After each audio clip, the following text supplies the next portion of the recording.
Welcome to the Verdin Verdict Sports Show. I'm your host, Jacob Verdin. Today we're going to be breaking down LSU versus Texas A&M, talking about what my keys to the game are, give you a little bit of an injury report, some more notes we've gathered on the matchup, why it's so meaningful, some statistical trends that we've tracked. We've got our score prediction, of course, and we've got our top 3 games of the week segment, my favorite segment that we do here on this show. It's pretty simple. We pick our favorite 3 games from the slate of college football. In Week 9, we're going to be picking between Mizzou and Alabama, Illinois and Oregon, and Texas and Vandy. I feel like these picks could be pretty obvious in terms of who's going to win, but we're going to be giving you the best odds, the best picks in terms of what to bet, what to look for. Without further ado, let's get right into it. If you got any questions, any concerns, any comments, anything you want to add to the discussion, drop it in the chat. We'll get to it throughout the stream. First things first, let's start off with the obvious, the simple. Let's get it out the way early. 6:30 p.m. kickoff. It'll be a blackout game, and it'll be a rowdy environment. Texas A&M is getting ramped up. And I mean, quite frankly, you don't have to ramp them up.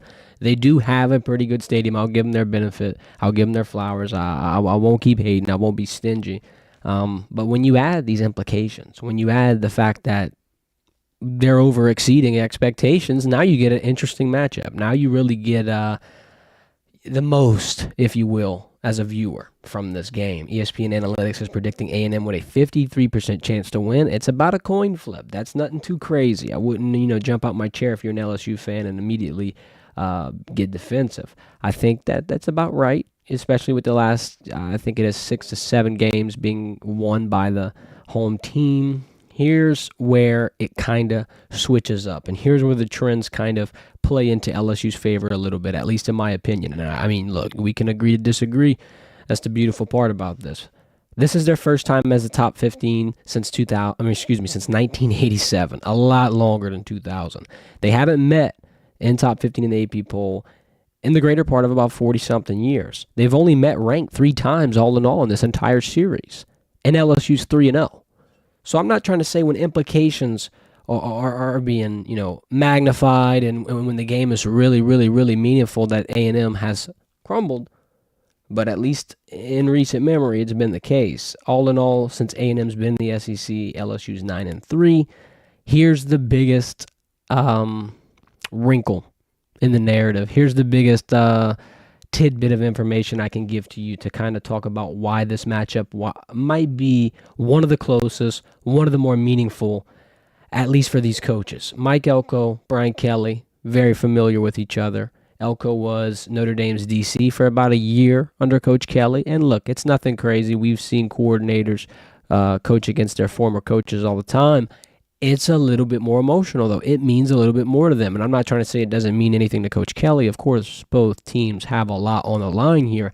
All I'm saying is Mike Elko has a pretty good prove himself moment. And I obviously think that, he's going to take it accordingly. He's going to try to make his presence felt. He's going to try to show that he's getting Texas A&M in the right direction in his first year under the program. And what better way to do it and what better way to signify the beginning of a new era than beating LSU in your top 50 matchup and getting A&M their first ranked matchup win in this series. I think Elko might know a little bit about Kelly and his tendencies. I think the good thing is you got Sloan, you got Hankton, you've got a good concoction that you can kind of mix up the play calling duties with and conceal a little bit of what Kelly's tendencies were, at least, when they were together at Notre Dame. It was so long ago, I don't think this is going to be a major problem for LSU. What I do think, though, is it's not like you're playing a team that or a coach that has no idea about the scheme or what the other coach is trying to do exactly. Here's my keys to the game. Let's start it off with my biggest key, quite frankly. The defense needs to rise up again. They've been elevating their play week after week after week. They've been consistently performing very, very well. I mean, Braden Swinson, Defensive Player of the Week for 3 different times this year. Once again, keep that up. Whit Weeks, it's been the Whit Weeks Express. 3 games, double-digit tackles in a row. The defense is going to have to be what LSU relies on here. Does the offense have, a tough test in and of itself with the defensive line A&M possesses, with the environment that they're going to be playing in? Yeah, of course. However, I think it all starts with preventing the Aggies from having a successful offensive performance. They're averaging 32 points per game versus the SEC. Here's where most of the production comes. Here's where your biggest focus and effort has to kind of be on. They get 218 rushing yards per game. 61% of their touchdowns come from the ground. LSU's run D is number 33, though. They only average 114 yards allowed in the game.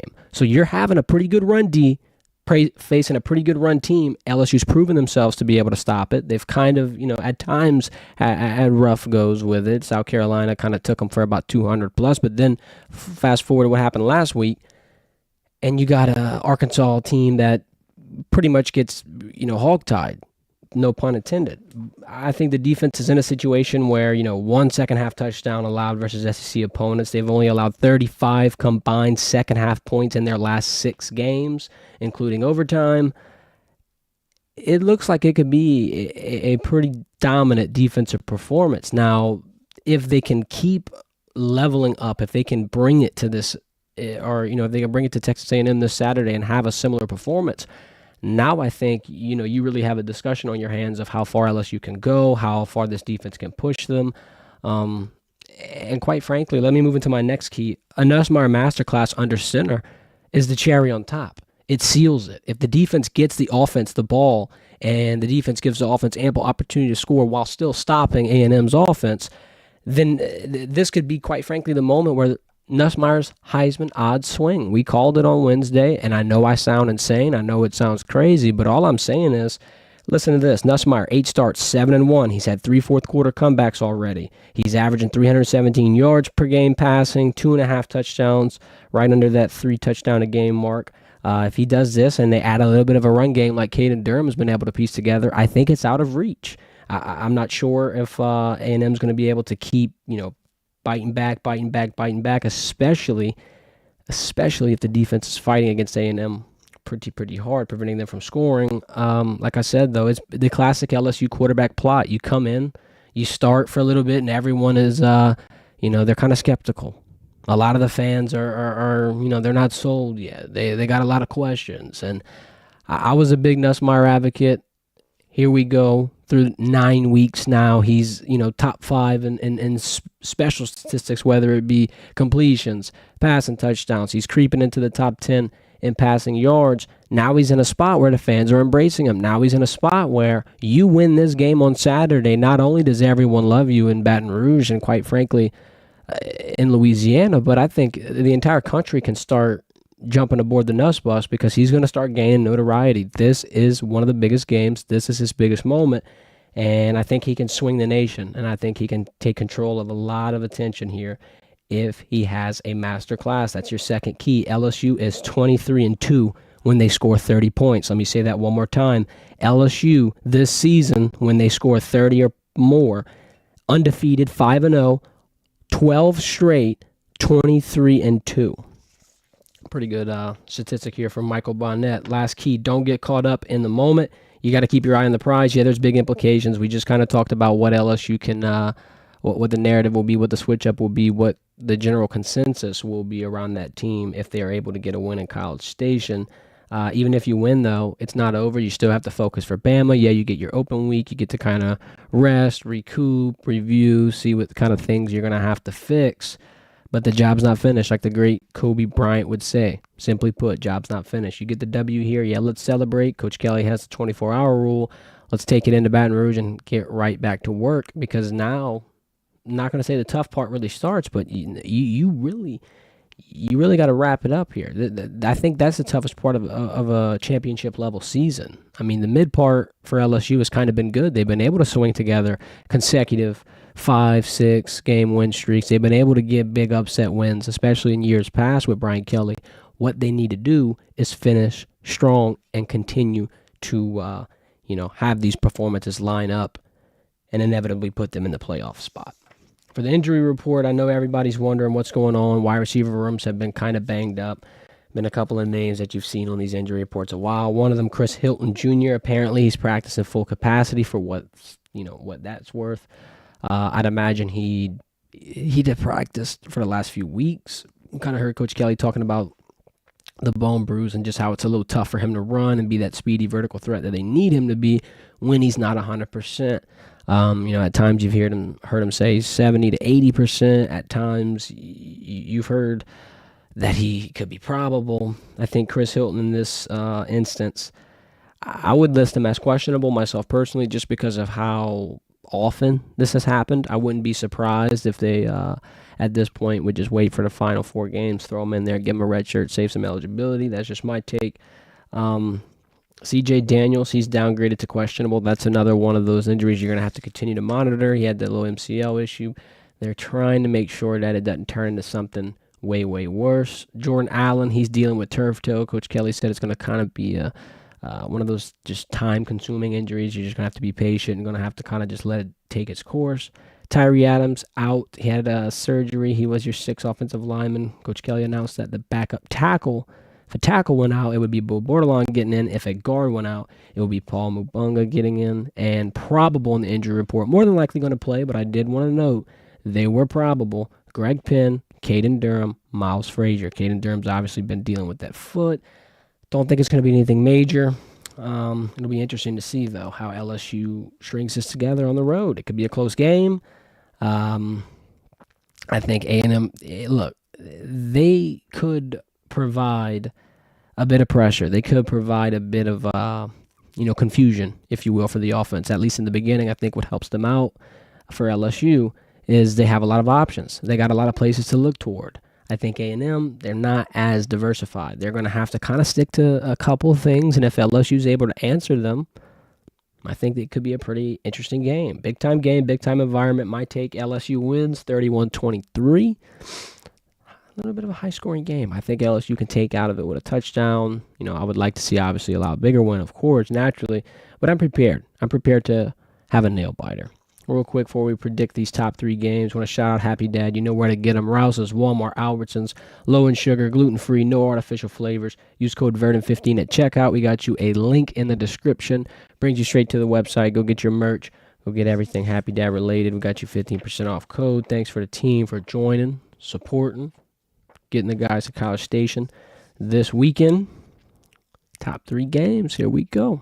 We warned you. It's going to be an interesting one. We know just about who's going to win, but they've got some interesting odds. They've got some interesting spreads that I've got to call out. First things first, Mizzou plus 18 versus Alabama. The money line's atrocious. Mizzou's plus 600, Bama's minus 900. Totals at 57.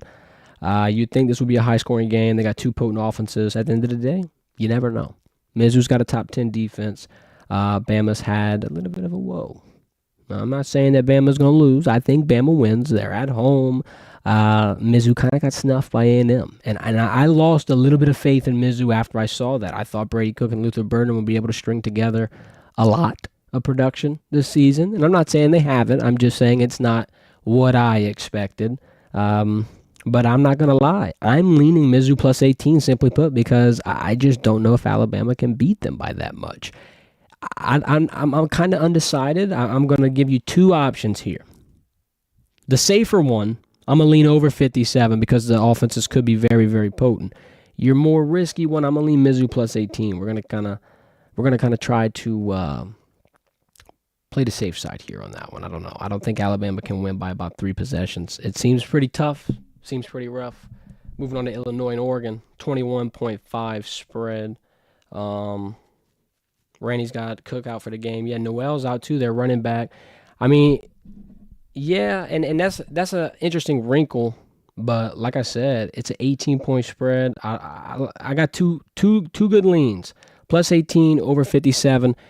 I feel so uncomfortable biting on a minus 18 hook. I just can't simply do it. Illinois plus 21.5. Oregon minus 21.5. Similar situation. Spread's too damn high. I feel like you're getting a free pick right here. Both teams can put up a fight. Illinois held Penn State to 21. They've also beat Michigan, Purdue, Nebraska.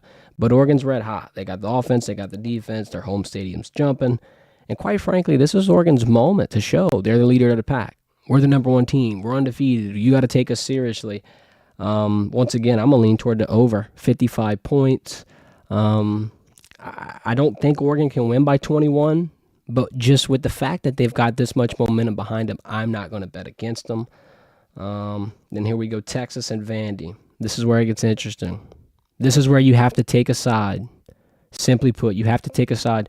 Here's the side I'm going to take. I could be crazy.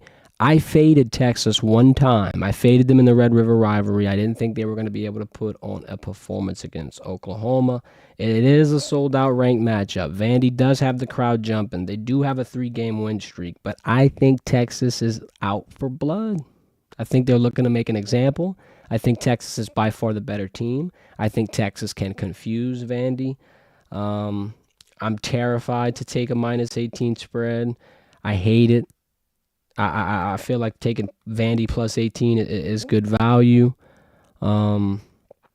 This is one of those ones where you got to kind of flip a coin. I'm gonna flip it. I'm gonna go Vandy plus 18. We're pretty much we're gonna fade every plus spread today. I can't do it to you. Vandy plus 18, Illinois plus 21. I would say go over for the Bama game just in case Bama snuffs them, but plus 18's a lot. I'm not gonna lie. It's a tough tail to ask, especially when Alabama is just falling apart. I mean, I don't know what's going on. Obviously, the Vandy game, you could kind of you could get really, really nitpicky with that. Tennessee seemed like they had it and they just folded it in the end. South Carolina gave them a run for their money. I'm wondering what's going on. And look, if Alabama gets in a tough game against Mizzou, LSU gets a victory against A&M, you know what I'm gonna be saying. You know how I'm gonna be feeling. We got our preview done. I think LSU takes it. I think it'll be a close game. I think you do have some things to worry about. I think, their defensive line, obviously, you can't undermine that. Their running ability also can't undermine that. I think LSU's defense can push them over. It's kind of been one of their biggest crown jewels, if you will, this season, one of the biggest turnarounds. And I think it's going to be the thing that continues to have, like they say in the building, all boats rise. I think the defense is going to level up and kind of complement the offense a little bit and get them in a position where they're more confident, where, they were already scoring 20, 30 points a game. Now you're in a situation where you're getting the ball back more. Now you're in a situation where everybody's excited, big plays are happening. LSU could really hit a turning point here. This Saturday is where it has to be. Kyle Field, we'll be there live giving you our coverage. We're making the road trip. That's why we did our show early, about to hit the road. Stay tuned for the highlights. Stay tuned for the post-game show. We might even do a live pregame show on the field. I don't know. We'll see how we're feeling. Hit the like button on the stream. Let me know how you feel. Drop your score prediction in the chat. LSU versus A&M, 6:30 at Saturday. Y'all have a good one.